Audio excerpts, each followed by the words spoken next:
Good day, graduates.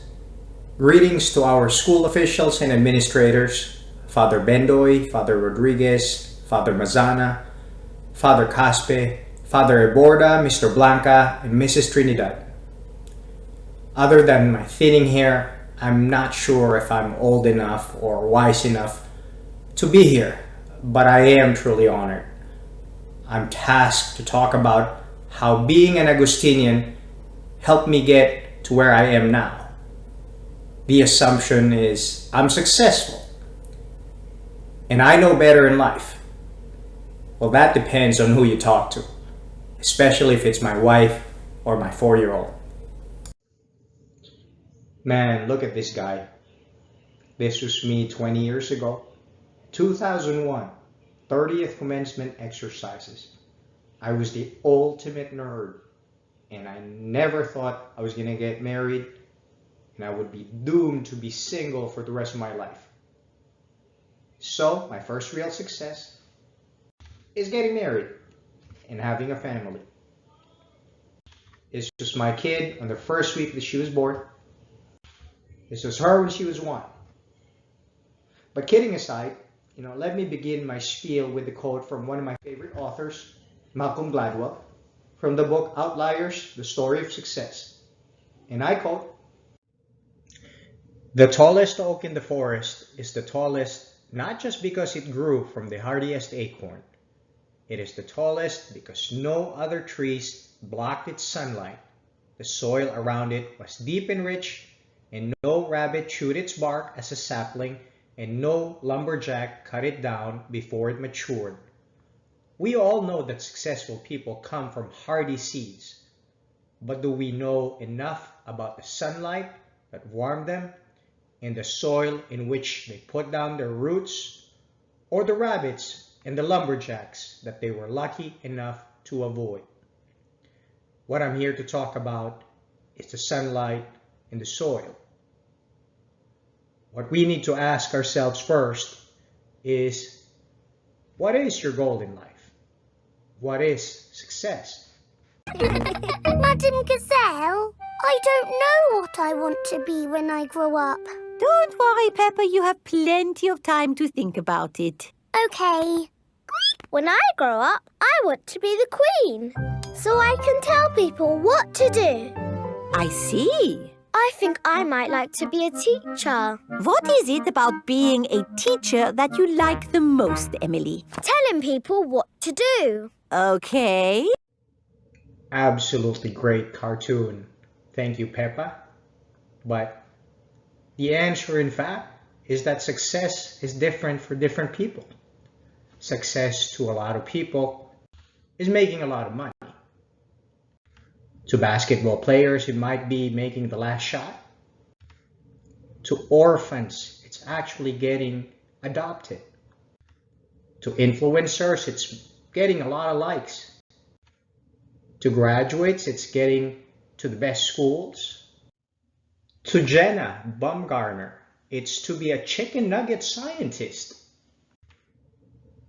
To overseas Filipino workers, it's going back to their old job and not be laid off.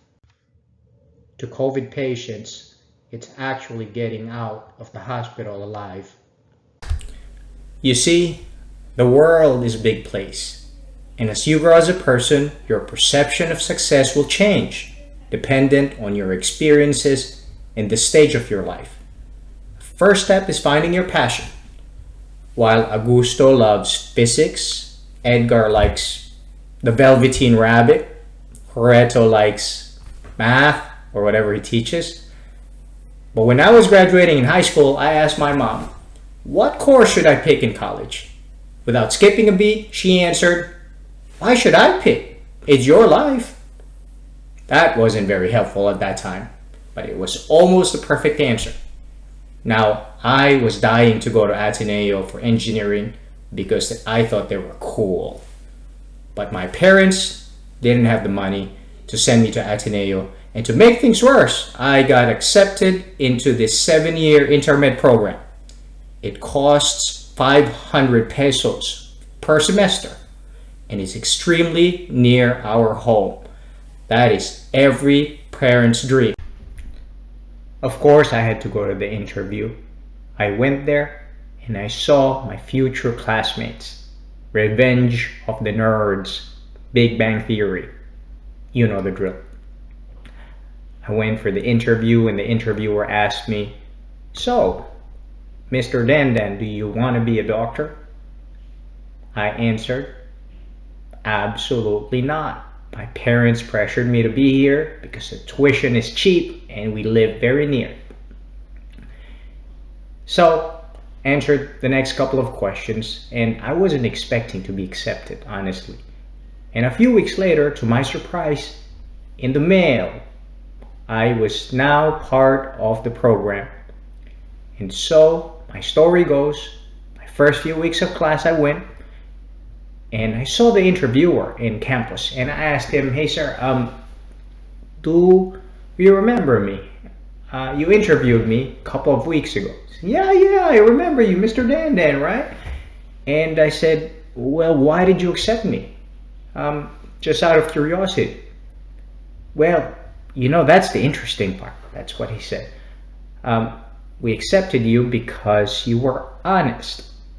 All the students in that interview process told us they all wanted to be doctors. You and I know that's not the truth, and you're the only one who told us the truth. We want honest people in this program. You're one of them. So if you don't like it, be honest with yourself and just quit. Just try it out and let me know, okay?" This is a picture of my intermed classmates. That guy over there, that was me.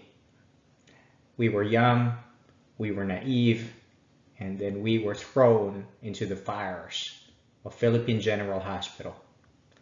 Fast forward, third year of medical school, I was taking care of a 9-year-old kid who happened to have a brain tumor. Now her family was dirt poor. They couldn't even eat 3 meals a day. She passed away, unfortunately. She was my first mortality. You can't ever forget those. With lack of sleep, a lot of failing exams, and the death of this patient, I can't take it. I had to pack my bags. I was done. I was gonna quit, call my parents, and I exited the hospital, the back gates, and I was walking home. It was like 6 p.m. The mother of the child was waiting, greeted me. She was sobbing, and she held a dozen bananas. It was for me, and she was not about to let me go home without expressing her gratitude. How can I quit after that? As to how she waited at the right exit at the right time out of the dozens of exits in the hospital, that's a miracle. God works in mysterious ways.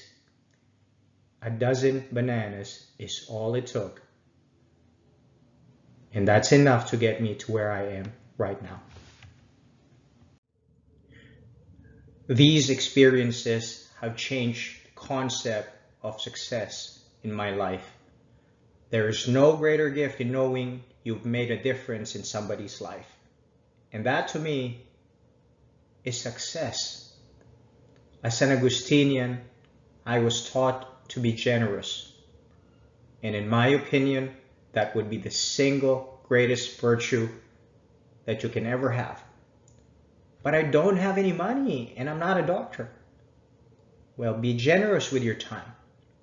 Be generous with your talents. Be generous with your patience. Be generous with your prayers. Be generous with forgiveness. If you live a generous life, you will be successful, not just to yourself, but both to your fellow human beings and to God. Now let me digress with this diagram. This is a Venn diagram of work-life balance.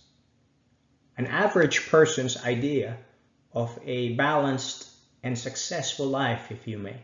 Every component here is as important as others. You get the picture. You can't be extremely passionate about work while ignoring your health. At the same time, you can't be extremely passionate about your family without a job. You can't run away and elope with your boyfriend or girlfriend and say, love can keep me alive. Doesn't. You don't have a job. How are you going to feed your girlfriend? You can't be a full-time artist with 3 kids. You know, that's too much family with no work. My idea of success when I was 25 years old was to be a US trained pulmonologist, and that's a lot of work. And as I grew older and achieved that goal, I was hating my life. I hated going to work. At the height of my career, I was director of whatever it is you can be director of. I started to go bald. I gained 20 pounds. And to top it all, the pandemic happened. I've seen so many deaths that can rival a war veteran's eyes. But there's good news. A better diagram emerged after this realization. And this was it. I witnessed a lot of COVID patients die. And the 2 most important things that were held in highest regard is God and family. Unanimously, almost every person's dying wish is to pray for them and to see their loved ones.